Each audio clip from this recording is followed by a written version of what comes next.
ಸ್ನೇಹಿತರೆ ನಮಸ್ಕಾರ. ನಾನು ಲೈವ್ ಬರೋದಕ್ಕೆ ಬಹಳ ಮುಖ್ಯವಾದ ವಿಷಯ ಏನು ಅಂತಂದ್ರೆ, ಈಗ ತಾನೇ ನಾವು ಟಿವಿ ಮತ್ತು ಮಾಧ್ಯಮಗಳನ್ನೆಲ್ಲವನ್ನು ಗಮನಿಸ್ತಿರುವಾಗ ನಿನ್ನೆಯಿಂದ ಮತ್ತು ಇವತ್ತು ಬೆಳಗ್ಗಿನಿಂದ ನಿರಂತರವಾಗಿ ನಾವು ಮಾಧ್ಯಮದಲ್ಲಿ ಏನ್ ನೋಡ್ತಾ ಇದೀವಿ ಅಂತಂದ್ರೆ, ಮಾನ್ಯ ಸಿದ್ದರಾಮಯ್ಯನವರ ವಿರುದ್ಧ ಎಫ್ಐಆರ್ ಆಗೋಯ್ತು. ಎಫ್ಐಆರ್ ಆಗಿರೋದ್ರಿಂದ ಸಿದ್ದರಾಮಯ್ಯನವರು ರಿಸೈನ್ ಮಾಡಬೇಕು ಅನ್ನುವಂತ ಒಂದು ದೊಡ್ಡ ಸುದ್ದಿಯನ್ನ ಎಲ್ಲಾ ಮಾಧ್ಯಮಗಳಲ್ಲೂ ಕೂಡ ಬಿತ್ತರಿಸ್ತಾ ಇದ್ದಾರೆ ಮತ್ತು ಸಿದ್ದರಾಮಯ್ಯನವರ ರೆಸಿಗ್ನೇಷನ್ ಕೇಳ್ತಾ ವಿರೋಧ ಪಕ್ಷಗಳೆಲ್ಲವೂ ಕೂಡ ಪ್ರತಿಭಟನೆ ಮಾಡ್ತಾ ಇದ್ದಾವೆ ಅನ್ನುವಂತ ಸುದ್ದಿಯನ್ನ ಇಡೀ ರಾಜ್ಯದ ಮಾಧ್ಯಮಗಳು ಹಗಲು ರಾತ್ರಿ ಅದನ್ನೇ ಮತ್ತೆ ಮತ್ತೆ ತೋರಿಸ್ತಾ ಇದ್ದಾರೆ. ಆದ್ರೆ ನೀವು ಎಫ್ಐಆರ್ ಆದ ಕೂಡಲೇ ರಿಸೈನ್ ಮಾಡಬೇಕು ಅನ್ನೋದೇನಾದ್ರೂ ಮ್ಯಾಂಡೇಟರಿ ಆಗೋಯ್ತು ಅಂತಂದ್ರೆ ಖಂಡಿತವಾಗಿಯೂ ಹೇಳ್ತೀನಿ, ವಿರೋಧ ಪಕ್ಷದೊಳಗಡೆ ಯಾರು ನಾಯಕರೇ ಇರೋದಿಲ್ಲ ಅಂತ ಸ್ಥಿತಿ ನಿರ್ಮಾಣ ಆಗುತ್ತೆ. ಯಾಕೆ ಮಾತು ಹೇಳ್ತಾ ಇದ್ದೀನಿ ಅಂತಂದ್ರೆ, ಇದನ್ನೇನಾದ್ರೂ ನಾವು ಒಂದು ಮ್ಯಾಂಡೇಟರಿ ಮಾಡಿಬಿಟ್ರೆ, ಇದನ್ನ ಒಂದು ಬೆಂಚ್ ಮಾರ್ಕ್ ಅಂತ ನೀವು ಸೆಟ್ ಮಾಡೋದಾದ್ರೆ, ಮೊದಲಿಗೆ ರಿಸೈನ್ ಮಾಡಬೇಕಿರೋದು ಯಾರು ಅಂತಂದ್ರೆ ಬಿಜೆಪಿಯ ಘಟಾನುಘಟಿ ನಾಯಕರುಗಳೆಲ್ಲರೂ ಕೂಡ ಇದಕ್ಕೆ ರಿಸೈನ್ ಮಾಡಬೇಕಾಗುತ್ತೆ. ನಾನು ಯಾಕೆ ಮಾತು ಹೇಳ್ತಾ ಇದ್ದೀನಿ ಅಂದ್ರೆ, ಇವತ್ತು ನಮ್ಮ ಕೇಂದ್ರ ಸಚಿವೆ ಆಗಿರುವಂತಹ ನಿರ್ಮಲಾ ಸೀತಾರಾಮನ್ ಅವರ ವಿರುದ್ಧ ಇವತ್ತು ಸುಪ್ರೀಂ ಕೋರ್ಟ್ ಎಫ್ಐಆರ್ ಮಾಡಬೇಕು ಅನ್ನುವಂತ ತೀರ್ಮಾನವನ್ನು ತಗೊಂಡಿದೆ. ಅಂದ್ರೆ ಯಾವ ವಿಚಾರವಾಗಿ ಅಂತಂದ್ರೆ, ಏನು ಎಕನಾಮಿಕಲ್ ಕರಪ್ಷನ್ ವಿಚಾರವಾಗಿ, ನಮ್ಮ ಎಲೆಕ್ಟ್ರಾಲ್ ಬಾಂಡ್ಸ್ ನ ವಿಚಾರವಾಗಿ. ಹಾಗಿದ್ರೆ ನಿರ್ಮಲಾ ಸೀತಾರಾಮನ್ ಅವರು ರಿಸೈನ್ ಮಾಡ್ತಾರಾ? ಅವ್ರ ವಿರುದ್ಧ ಎಫ್ಐಆರ್ ಆಯ್ತು ಅಂದ್ಮೇಲೆ ಈ ದೇಶದ ಫಿನಾನ್ಸ್ ಮಿನಿಸ್ಟರ್ ಸ್ಥಾನದಲ್ಲಿ ಕೂತಿರುವಂತ ನಿರ್ಮಲಾ ಸೀತಾರಾಮನ್ ಅವರು ಕೂಡ ರಾಜೀನಾಮೆ ಕೊಡಬೇಕು ಅಂತ ಹೇಳಿ, ಸಿದ್ದರಾಮಯ್ಯನವರ ವಿರುದ್ಧ ಎಫ್ಐಆರ್ ಆದ್ರೆ ಸಿದ್ದರಾಮಯ್ಯನವರು ರಾಜೀನಾಮೆ ಕೊಡಬೇಕಾದ್ರೆ, ನಿರ್ಮಲಾ ಸೀತಾರಾಮನ್ ಅವರ ವಿರುದ್ಧ ಎಫ್ಐಆರ್ ಆದಾಗ ನಿರ್ಮಲಾ ಸೀತಾರಾಮನ್ ರವರು ಕೂಡ ರಾಜೀನಾಮೆ ಕೊಡಬೇಕು ಅಂತ ಹೇಳಿ ಬಿಜೆಪಿ ಪಕ್ಷದವ್ರು ಕೇಳಬೇಕಲ್ವಾ? ಬಹಳ ಮುಖ್ಯವಾಗಿ ಇದೊಂದೇ ಅಲ್ಲ, ಇದೊಂದು ದೊಡ್ಡ ಸರಣಿ ಸೃಷ್ಟಿಯಾಗುತ್ತೆ. ಯಾಕೆ ಮಾತು ಹೇಳ್ತೀನಿ ಅಂದ್ರೆ, ನಿರ್ಮಲಾ ಸೀತಾರಾಮನ್ ಅವರಿದ್ದಾರೆ, HD ಕುಮಾರಸ್ವಾಮಿ ಅವರ ಮೇಲೆ ಕೇವಲ ಎಫ್ಐಆರ್ ಅಲ್ಲ, ಚಾರ್ಜ್ ಶೀಟ್ ಕೂಡ ಸಲ್ಲಿಕೆಯಾಗಿದೆ. ಕುಮಾರಿ ಶೋಭಾ ಕರಂದ್ಲಾಜೆ ಅವರ ಮೇಲೆ ಆಗಿದೆ. ವಿ ಸೋಮಣ್ಣ ಅವರು ಕೇಂದ್ರ ಸಚಿವರು ಅವರ ಮೇಲಾಗಿದೆ. ಬಂಡಿ ಸಂಜಯ್ ಅವರಿದ್ದಾರೆ, ಸುರೇಶ್ ಗೋಪಿ ಇದ್ದಾರೆ, ಜುಯಲ್ ಓರಂ ಅವರಿದ್ದಾರೆ. ಇಂಥ ಅನೇಕ ಜನ ನಾಯಕರುಗಳ ಮೇಲೆ ಇವತ್ತು ಎಫ್ಐಆರ್ ಆಗಿದೆ. ಹಾಗೊಂದು ವೇಳೆ ಏನಾದ್ರೂ ನರೇಂದ್ರ ಮೋದಿ ಅವರು ಇವತ್ತು ಬೇರೆ ಬೇರೆ ರಾಜ್ಯಗಳಲ್ಲಿ ಮಾತನಾಡಬೇಕಾದ್ರೆ ಸಿದ್ದರಾಮಯ್ಯನವರು ಮೂಡಾ ಹಗರಣದ ಬಗ್ಗೆ ಮಾತನಾಡೋದಕ್ಕೆ ಶುರು ಮಾಡಿದ್ದಾರೆ. ಆದ್ರೆ ಇವ್ರು ಹಾಗೇನಾದ್ರೂ ಸಿದ್ದರಾಮಯ್ಯನವರು ರಾಜೀನಾಮೆ ಕೇಳೋದಾದ್ರೆ ಮೊದಲು ಇವ್ರ ಸಂಪುಟದಲ್ಲಿರುವಂತವ್ರು ರಾಜೀನಾಮೆ ಪಡಿಬೇಕು. ಯಾಕೆ ಅಂತಂದ್ರೆ, ಇವರ ಸಂಪುಟದಲ್ಲಿ ಇವತ್ತು ನರೇಂದ್ರ ಮೋದಿ ಅವರ 3.0 ಈ 3ನೇ ಬಾರಿ ಗೆದ್ದು ಇವರ ಸಂಪುಟದಲ್ಲಿ ಸೇರ್ಕೊಂಡಿರುವಂತ ಕೇಂದ್ರ ಮಂತ್ರಿಗಳೇನಿದ್ದಾರೆ, ಈ ಕೇಂದ್ರ ಮಂತ್ರಿಗಳ ಪೈಕಿ 23ರಿಂದ 24 ಮಂದಿಗಳ ವಿರುದ್ಧ ಅತ್ಯಂತ ಘೋರ ಕಾಯ್ದೆಗಳಡಿ ಎಫ್ಐಆರ್ಗಳು ಅವರ ವಿರುದ್ಧ ಆಗಿದಾವೆ. ಅವರ ವಿರುದ್ಧ ಅತ್ಯಂತ ಗಂಭೀರ ಪ್ರಕರಣಗಳಿದಾವೆ. 24 ಜನ ರಿಸೈನ್ ಮಾಡಿಸಬೇಕಾಗುತ್ತೆ. ಇವರ ಕೇಂದ್ರ ಸಂಪುಟದಿಂದ, ಬಿಜೆಪಿಯ ಸರ್ಕಾರ ಏನ್ ನಡೀತಿದೆ ಅವರ ಕೇಂದ್ರ ಸಂಪುಟದಿಂದ ರಿಸೈನ್ ಮಾಡಬೇಕಾಗುತ್ತೆ. ನಾನು ಯಾಕೆ ಈ ಮಾತುಗಳನ್ನು ಹೇಳ್ತಾ ಇದ್ದೀನಿ ಅಂತಂದ್ರೆ, ಮಾತ್ರ ಅಲ್ಲ, ನಿಮಗೆ ದಿನೇಶ್ ಅಭಿಮಠ್ ಅವರು ಒಂದು ಬರಹವನ್ನು ಕೂಡ ಬರೆದ್ರು ಅದರ ಬಗ್ಗೆ. ಅಸೋಸಿಯೇಷನ್ ಫಾರ್ ಡೆಮಾಕ್ರೆಟಿಕ್ ರಿಫಾರ್ಮ್ ಅನ್ನುವಂತ ಒಂದು ವೆಬ್ಸೈಟ್ ಅಲ್ಲಿ ಆ ಡೆಮಾಕ್ರೆಟಿಕ್ ರಿಫಾರ್ಮ್ಸ್ ತರಬೇಕು ಅಂತ ಬರೆದಿರುವಂತ, ಅಂದ್ರೆ ಅದರ ಬಗ್ಗೆ ಅಧ್ಯಯನ ಮಾಡ್ತಿರುವಂತ ಆ ವೆಬ್ಸೈಟ್ ಒಳಗಡೆ ಅವರು ಹೇಳ್ತಾರೆ, ಇವತ್ತು ಭಾರತ ಸರ್ಕಾರದಲ್ಲಿ 543 ಜನ ಲೋಕಸಭೆಗೆ ಆಯ್ಕೆಯಾಗಿ ಹೋಗಿದ್ದಾರೆ. 543 ಜನ ಲೋಕಸಭೆಗೆ ಆಯ್ಕೆಯಾದವರಲ್ಲಿ ಸುಮಾರು 251 ಜನ ಸಂಸದರುಗಳ ವಿರುದ್ಧ ಅತ್ಯಂತ ಘೋರ ಅಪರಾಧಗಳನ್ನು ಎಸಗಿರುವಂತದ್ರ ಬಗ್ಗೆ ಅವರ ವಿರುದ್ಧ ಪ್ರಕರಣಗಳು ದಾಖಲಾಗಿದ್ದಾವೆ.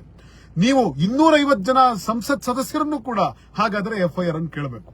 ಯಾವ ರೀತಿ ಈ ಪರಿಸ್ಥಿತಿ ಆಗುತ್ತೆ ಅಂತಂದ್ರೆ, ಸಾರ್ವಜನಿಕ ಜೀವನದಲ್ಲಿರುವಂತಹ ವ್ಯಕ್ತಿಯ ವಿರುದ್ಧ ಎಫ್ಐಆರ್ ಹಾಕಿಸಿಕೊಳ್ಳದೆ ಒಬ್ಬ ಸಾರ್ವಜನಿಕ ಜೀವನದಲ್ಲಿ ಇರೋದೇ ಬಹಳ ಕಷ್ಟ ಅನ್ನುವಂತ ಪರಿಸ್ಥಿತಿ ಇದೆ.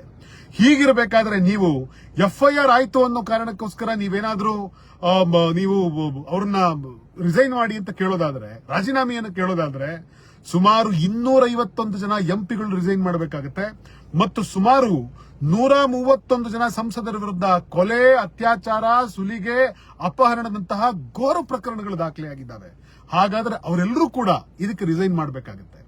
ಪರಿಸ್ಥಿತಿ ಹೀಗಿರಬೇಕಾದ್ರೆ ನೀವು ಸಿದ್ದರಾಮಯ್ಯನವರ ವಿರುದ್ಧ ಎಫ್ಐಆರ್ ಆಯ್ತು, ಸಿದ್ದರಾಮಯ್ಯನವರು ರಾಜೀನಾಮೆ ಕೊಡಬೇಕು ಅಂತ ಪ್ರತಿಭಟನೆ ಮಾಡ್ತಿದ್ದಾರೆ. ಹಾಗಾದ್ರೆ ಕುಮಾರಣ್ಣವ್ರ ವಿರುದ್ಧ ಆಗಿಲ್ವಾ?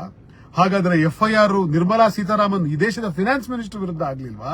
ಹಾಗಾದ್ರೆ ನರೇಂದ್ರ ಮೋದಿ ಅವರ ಸಂಪುಟದಲ್ಲಿರುವಂತಹ ಶೋಭಾ ಕರಂದ್ಲಾಜೆ ಅವರ ವಿರುದ್ಧ ಆಗ್ಲಿಲ್ವಾ?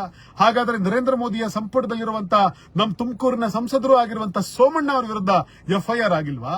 ಹಾಗಾದ್ರೆ ನರೇಂದ್ರ ಮೋದಿ ಅವರ ಸಂಪುಟದಲ್ಲಿರುವಂತಹ 24 ಜನ ಸಂಸದರೇನಿದ್ದಾರೆ, ಸಂಸದರು ಮಾತ್ರ ಅಲ್ಲ, ಸೆಂಟ್ರಲ್ ಮಿನಿಸ್ಟರ್ಗಳು ಯಾರಿದ್ದಾರೆ, ಆ ಸೆಂಟ್ರಲ್ ಮಿನಿಸ್ಟರ್ಗಳೆಲ್ಲರೂ ಕೂಡ ರಿಸೈನ್ ಮಾಡಬೇಕಾಗುತ್ತೆ. ಹೀಗಿದ್ದರೆ ಇವರ ರೆಸಿಗ್ನೇಷನ್ ಅನ್ನು ಕೇಳೋದ್ರಲ್ಲಿ ನ್ಯಾಯ ಇದೆ. ಯಾಕೆ ಈ ಮಾತುಗಳನ್ನು ಹೇಳ್ತಾ ಇದ್ದೀನಿ ಮಾತ್ರ ಅಲ್ಲ, ಕರ್ನಾಟಕದಲ್ಲೇ ತಗೊಳ್ಳಿ. ಮಾನ್ಯ ವಿ ಸೋಮಣ್ಣ ಅವ್ರದ್ದು ನಾನು ಆಗ್ಲೇ ಹೇಳಿದೆ, ಅವ್ರ ವಿರುದ್ಧ ಕೂಡ ಇದೇನು IPC ಸೆಕ್ಷನ್ ವಿರುದ್ಧ ದಾಖಲಾಗಿದೆ. ಭಾರತೀಯ ದಂಡ ಸಂಹಿತೆ ವಿರುದ್ಧ ಅಡಿಯಲ್ಲಿ ಶೋಭಾ ಕರಂದ್ಲಾಜೆ ಅವರ ವಿರುದ್ಧ ಕೂಡ FIR ದಾಖಲಾಗಿದೆ. ಅದೇ ತರ BY ರಾಘವೇಂದ್ರ ಮತ್ತು PC ಮೋಹನ್ ಅವರ ವಿರುದ್ಧ ಕೂಡ ಕ್ರಿಮಿನಲ್ ಅಪರಾಧ ಪ್ರಕರಣಗಳ ಅಡಿಯಲ್ಲಿ ಅವರ ವಿರುದ್ಧ ಕೂಡ ಅನೇಕ ಪ್ರಕರಣಗಳು ದಾಖಲೆಯಾಗಿದ್ದಾವೆ.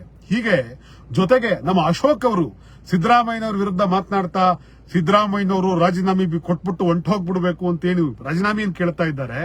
ಮಾನ್ಯ ಅಶೋಕ್ ಅವರ ವಿರುದ್ಧ ಕೂಡ ಮಾನ್ಯ ಸದಾನಂದ ಗೌಡರು ಮುಖ್ಯಮಂತ್ರಿ ಆಗಿದ್ದಾಗ ಅವರ ಸಚಿವ ಸಂಪುಟದಲ್ಲಿದ್ದಂತ ಸಚಿವರಾಗಿದ್ದಂತ ಅಶೋಕ್ ಅವರು ಲೊಟ್ಟೆಗೋನಹಳ್ಳಿಯಲ್ಲಿ ಭೂಮಿಗೆ ಡಿನೋಟಿಫಿಕೇಶನ್ ಮಾಡಿದಂತ ವಿಚಾರವಾಗಿ ಅವರ ವಿರುದ್ಧ ಕೂಡ FIR ಇದೆ. ಹಾಗಾದ್ರೆ ಸಿದ್ದರಾಮಯ್ಯನವರ ರಾಜೀನಾಮೆ ಕೇಳೋದಕ್ಕಿಂತ ಮುಂಚೆ ಇವರೆಲ್ಲರೂ ಕೂಡ ರಾಜೀನಾಮೆಯನ್ನು ಕೊಟ್ಟು ನೀವು ಹೊರ ನಡೆದರೆ ಆಗ ಸಿದ್ದರಾಮಯ್ಯನವರನ್ನ ಕೇಳೋದಕ್ಕೆ ಕೂಡ ನ್ಯಾಯ ಇರುತ್ತೆ.